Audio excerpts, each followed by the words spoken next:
noite a todos e todas e todos. Estamos aqui com mais um episódio de Hoje é Dia do Tabuleiro.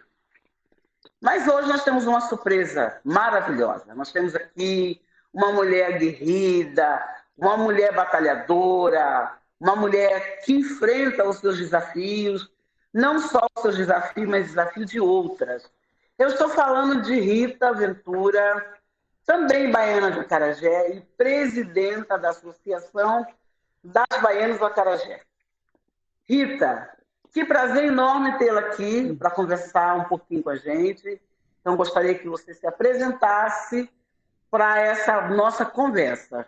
Boa noite, Rita. A benção, né? Que a gente se cumprimenta assim. Então, gostaria de pedir a benção a meus mais velhos, meus mais novos e a todos. E a sua benção é Ked Rita, que também é Ked. Boa noite a todos. A benção aos meus mais velhos, a benção aos meus mais novos e aos meus iguais. A benção, Dona Eleonora. É um prazer imenso estar aqui hoje. Falar de baiana é sempre bom, né? Eu gosto, é o que eu sei fazer, é o que eu sei falar. É de baiana do Acarajé. Então, para mim, é um imenso prazer estar aqui hoje. Que bom ter uma pessoa que gosta do que faz, né? Mesmo porque ser presidente de uma associação das baianas de Acarajé não é fácil. A gente viu aí na pandemia todo o esforço de Rita pedindo cestas básicas, ajudando as baianas. Então, não é fácil, mas é muito inspirador ver esse amor que você tem e esse seu caminhar. Então, eu gostaria que você falasse um pouco de como começou essa sua história com a associação. Então, para todo mundo sabe que eu sou carioca, eu sempre fui bancária, né? Nunca tive nada relacionado com acarajé, mas sabe quando uma coisa está assim, tá escrito que vai acontecer? Vou contar rapidinho. Quando eu fiquei noiva, minha sogra me deu 2 presentes, 2 quadros do meu noivado. Um quadro era de um preto velho e um quadro era de uma baiana linda, num espaço lindo. E ela me deu. Quando eu casei, botei na minha casa. Meu marido é da aeronáutica e ele teve que vir para Salvador para ficar 3 meses. Só que depois que ele estava aqui, informaram para ele que ele iria ficar mais tempo. Então, automaticamente, eu tive que vir embora com um filho pequeno, um filho de 2 anos e 8 meses, tive que vir embora, que é o Felipe. Chegando aqui, eu achei muito difícil arrumar outro trabalho. O próprio banco disse que não teria condições de me adaptar aqui. Então, eu fiquei desempregada. E conhecendo, cheguei aqui em 87, né? Fiz outras coisas, montei meu próprio jornalzinho de bairro, fui trabalhar sempre autônoma, porque eu só sabia trabalhar em banco. Minha vida toda foi trabalhar em banco. Mas um belo dia, em 2000, eu conheci uma pessoa que era de um terreiro, que foi aqui o meu primeiro terreiro, que eu me participar, e ele me convidou para conhecer a Associação das Baianas, que o nome era ABA, Associação das Baianas do Acarajé. E eu fui conhecer porque tinha um samba de roda de domingo. Eu fui no domingo seguinte eu já estava lá sambando, já tinha feito roupa e já estava no samba de roda. Com isso, elas me convidaram para conhecer a entidade. E eu fui.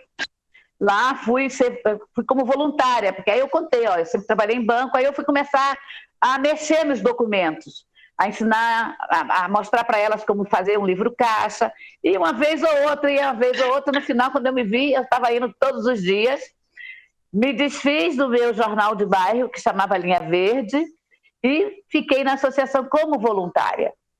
Quando Clarice Souza dos Anjos, que era a presidente, saiu, Leda assumiu, e Leda falou, não, eu quero você como minha vice-presidente. E eu entrei como vice-presidente, né? Mas, em 2008, deu a doida na Leda, Ela arrumou as bolsas e falou, vou embora, nunca mais eu volto aqui. Pronto, foi embora, em 2008. Eu falei, e agora? Aí todo mundo falou, agora você leva adiante. Aí eu fiquei. Em 2009 foi a primeira eleição, e daí para cá eu já estou na minha 4ª gestão.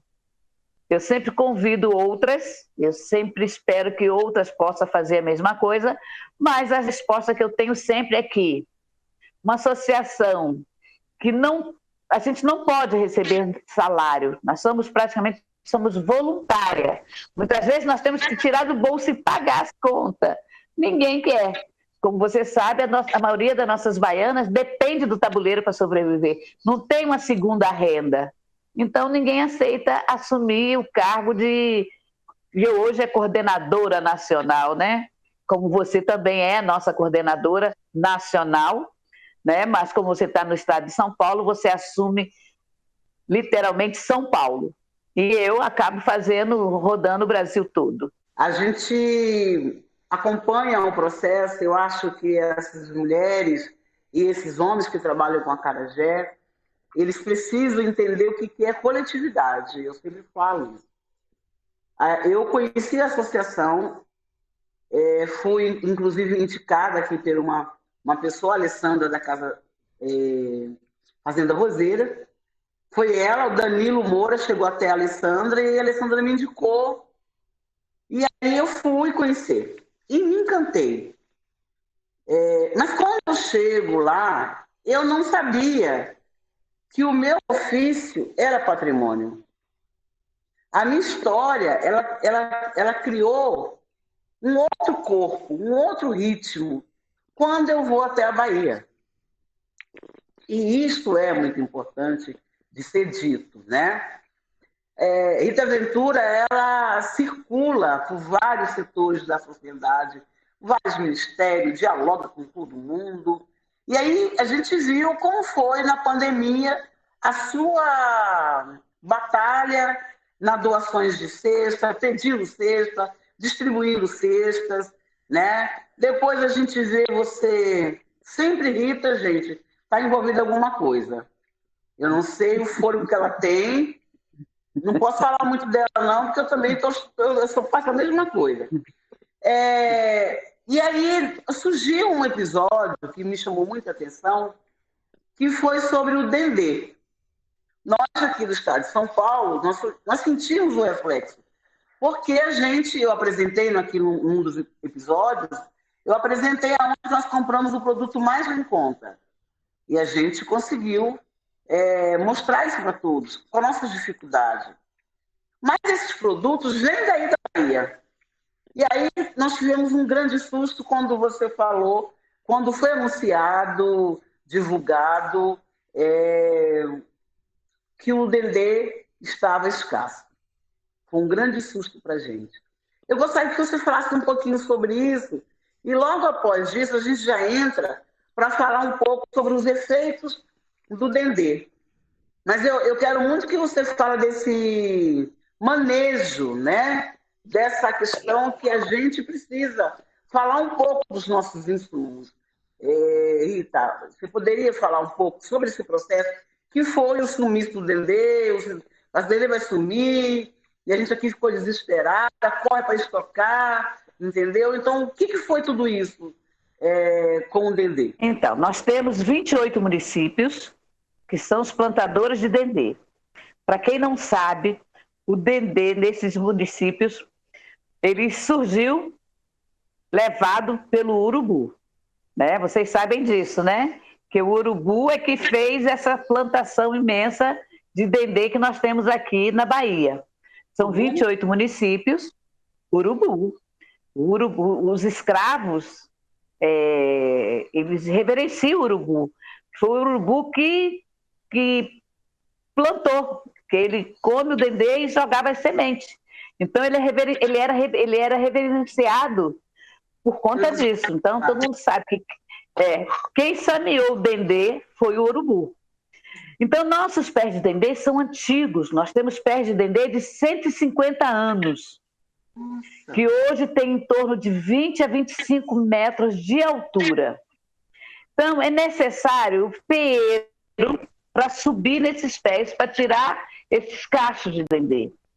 E está escasso hoje em dia peeiros, porque é sacrificado. Se ser baiana de acarajé já é sacrificado, ser peeiro pior ainda, porque é aquela pessoa que tem que subir nesse pé, não é maquinário, é tudo manual. Ele sobe com um facão pendurado do lado, é um pé e outro, é um pé e outro. Muitas vezes, quando eles chegam lá no cacho, eles encontram cobra, sariguê, marimbondo, vários bichos que muitas vezes quase eles chegam à morte. Eu conheci um agora que perdeu a visão por conta disso. Então, hoje em dia, o nosso estado não está produzindo tanto dendê como é necessário. Nós estamos produzindo 3% a 4% de safra só. Por quê? Porque não houve investimento nessa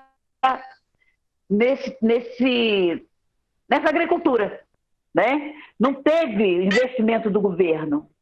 Há mais de 30 anos que não há investimento. Não só investimento na plantação, como também investimento nos roldões. Os roldões é o quê? O local onde eles beneficiam o dendê para ter esse líquido que a gente tem para fazer o acarajé. Esse é o grande problema.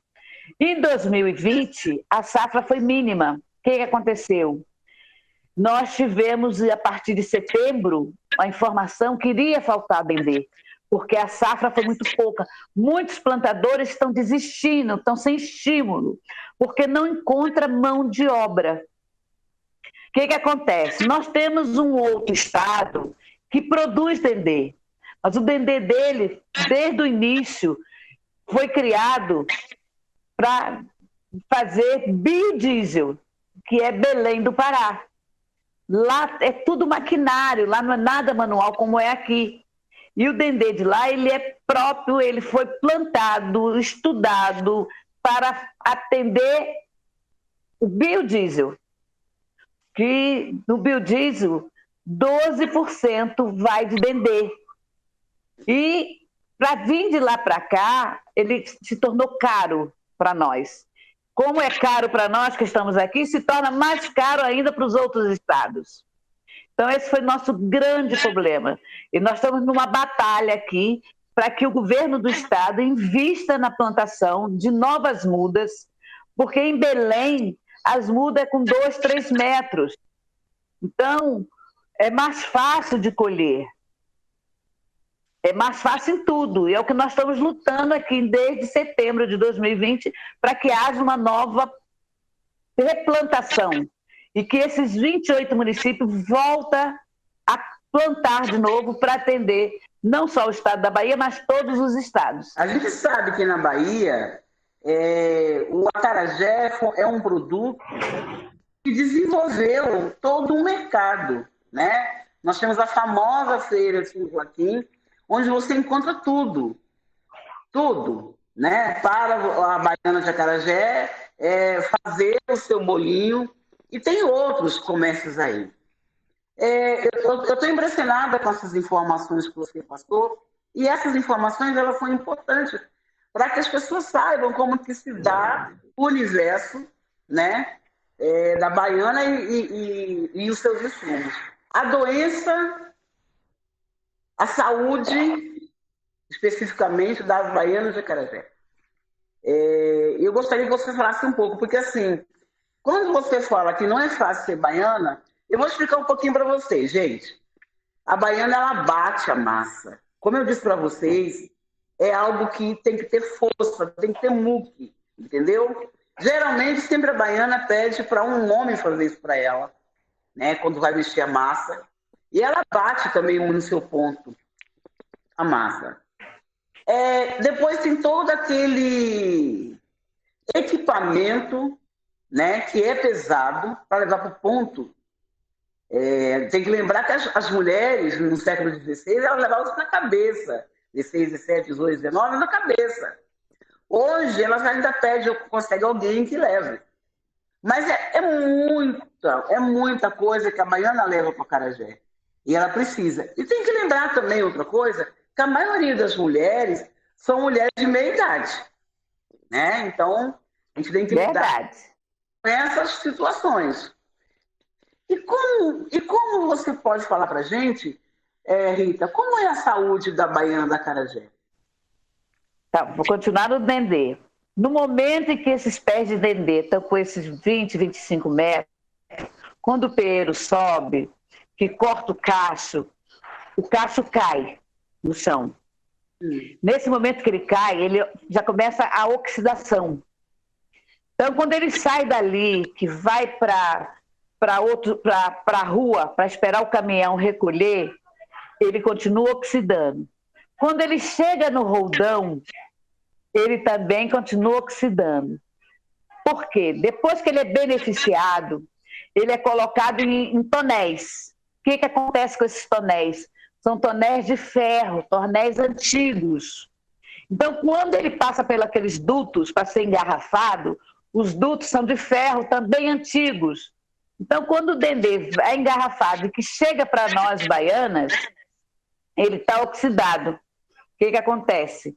No momento que a gente bota ele no fogo, que sai a fumaça, que é invisível ao público, mas nós que estamos ali é que sentimos a fumaça, essa fumaça está sendo prejudicial para a nossa saúde. Esse é o grande problema. A fumaça do dendê está nos matando. Infelizmente, essa é a nossa realidade. Nós temos laudos médicos que comprovam que determinado baiano ou outra morreu por conta da fumaça do dendê. Então, nós temos baianas que faleceram, nós temos baianas que estão doentes por conta da fumaça do dendê. Mas também tem outras doenças que é provenientemente da nossa profissão, que é a questão de ombro, que você falou, no bater a massa. Nós temos baiana que rebentou os tendões, hoje não pode mais estar batendo a massa, por levar anos e anos, 30, 40 anos batendo massa. Então, hoje elas estão com os tendões rebentados. Nós temos baiana com problema de rins, por ficar muito tempo sentada, principalmente na beira daquele fogo. Então, isso acarreta problema de rins. Nós temos baiana com problemas de varize, por ficar sentada ali também, horas e horas, sem poder fazer as suas necessidades fisiológicas. Então, tem uma série de doenças que são provenientes da nossa profissão. E a catarata? Esse é o nosso grande problema. Ainda não tem algum estudo, mas nós estamos trabalhando para ver a questão de catarata, questão de glaucoma. Nós temos muitas baianas com glaucoma. Então, a gente ainda não sabe se o glaucoma é proveniente também da fumaça. E o que você acha que nós, como baianas, quanto baianos, qual é o movimento que você propõe que façamos para resolver? Porque, assim, a gente sabe da importância de um alimento saudável, né? de um alimento, o que nós colocamos na nossa mesa, o que nós também colocamos, que nós ingerimos, que nós nos alimentamos, que a gente precisa. Pelo que a gente vê, é tudo muito antigo quando você fala, né? Então, existe aí um processo também de agricultura, do plantio, do manuseio disso. A gente vai ter que fazer uma campanha para apelar para o... Tem solução. Qual é a solução?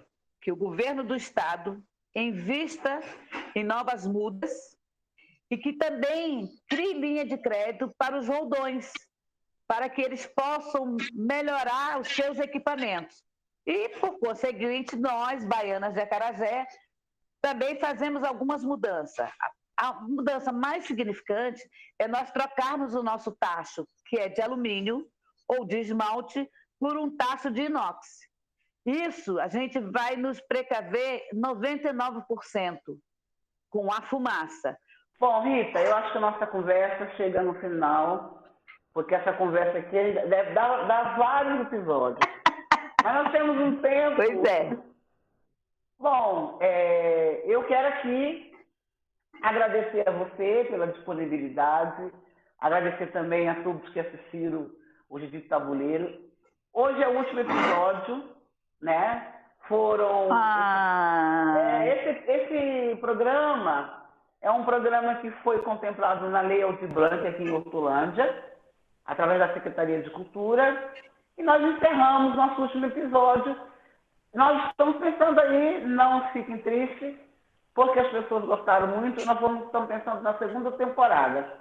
O canal ele veio para ficar, né? Mas essa primeira proposta, que era 10 episódios, a gente encerra aqui com essa conversa maravilhosa. Agradecer você, Rita, imensamente, por você ter dividido com a gente aí um pouquinho da história e da complexidade de ser baiano do Acarajé, porque nem tudo é bonito. Nós temos aí as nossas dificuldades.